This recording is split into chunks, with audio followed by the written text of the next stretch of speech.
put a dial indicator thing in a drill chuck and just move it right hand back and forth and double check that the vise is straight.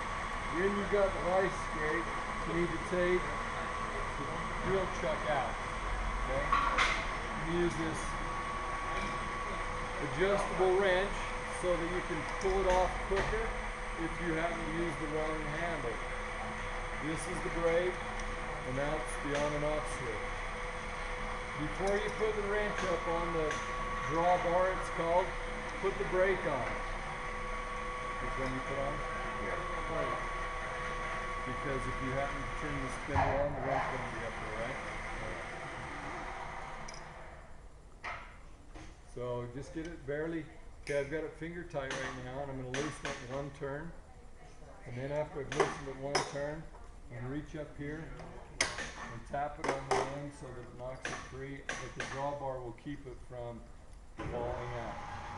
And by turning it just one turn, that makes it so that you don't ruin the threads inside of here or on the end of the drawbar here. I'll show you what the drawbar looks like. Pretty special. Big long bolt. Okay. Then we're going to put in our R8 collar. Thanks, John.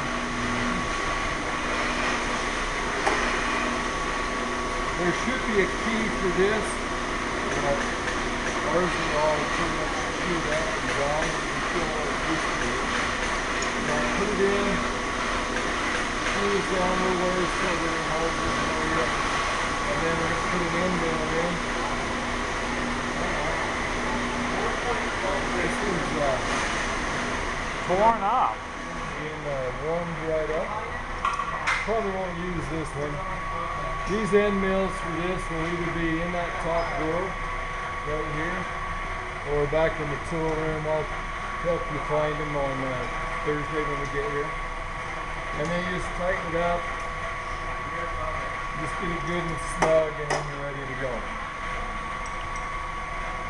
This is the quill lock. It needs to be locked, or as you're cutting, it'll pull the quill down like this.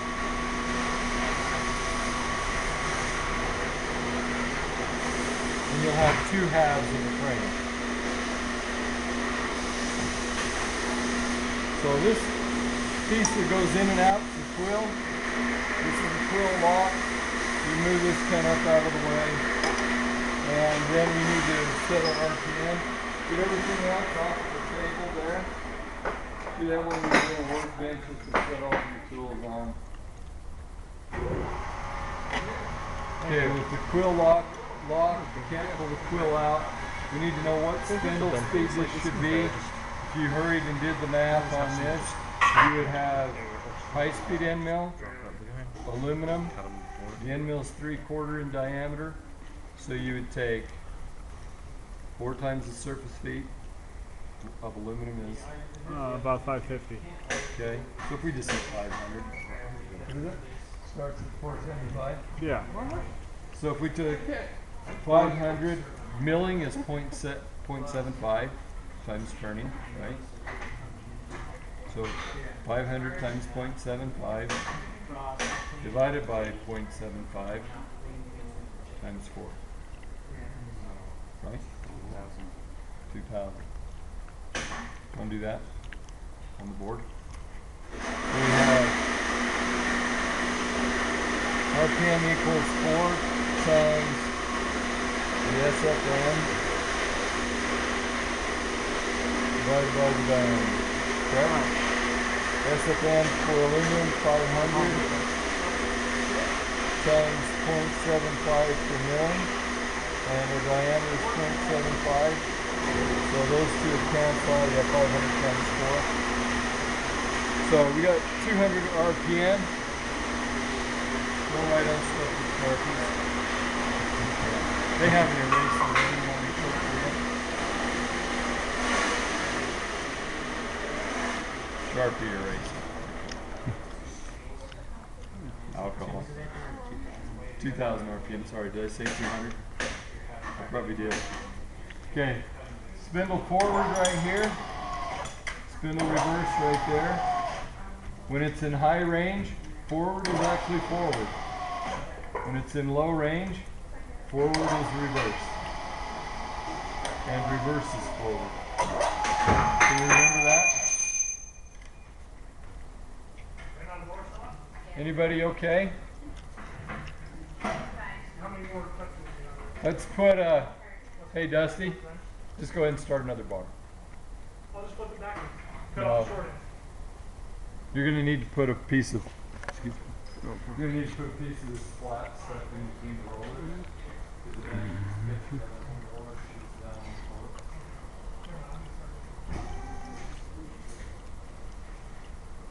How many more do we have left? Okay, spindle speed. Let's change the RPM. We're in low range right now. Low range is right here, low to high. Push this handle in, and then turn this by hand until it pops up into high range. Then forward is forward, and you want to turn the spindle on, and then turn this hand wheel right here up to 2,000 RPM, and you're ready to cut.